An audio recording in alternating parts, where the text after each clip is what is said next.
সেই বুড়ি শুনেছে মক্কায় এক জাদুকর এসেছে, যে জাদুকর যার সাথেই সাক্ষাৎ করে তার ধর্ম ছিনিয়ে নেয়। বুড়ি সেই জাদুকর থেকে পলায়ন করছিল এই ভয়ে যে সেই জাদুকর যেন তার বাপদাদার ধর্ম তার কাছ থেকে ছিনিয়ে নিতে না পারে।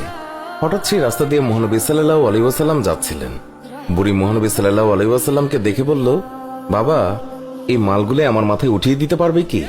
মহানবী সাল্লাল্লাহু আলাইহি ওয়াসাল্লাম যখন মালগুলি তুলে দিতে গেলেন, তখন তিনি দেখলেন মালগুলো খুবই ভারী, আর এত ভারী যা বুড়ি উঠাতেই পারবে না।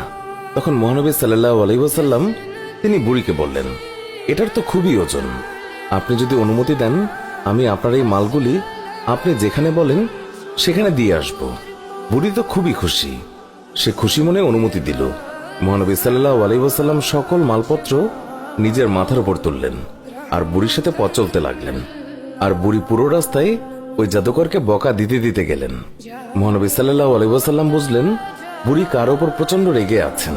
তাই মহানবী সাল্লাল্লাহু আলাইহি ওয়াসাল্লাম বুড়িকে প্রশ্ন করেন, মক্কা ছেড়ে কেন যাচ্ছেন? বুড়ি বলল, আমি শুনেছি মক্কায় এক জাদুকর এসেছে যে মানুষের ধর্ম লুটে নিচ্ছে।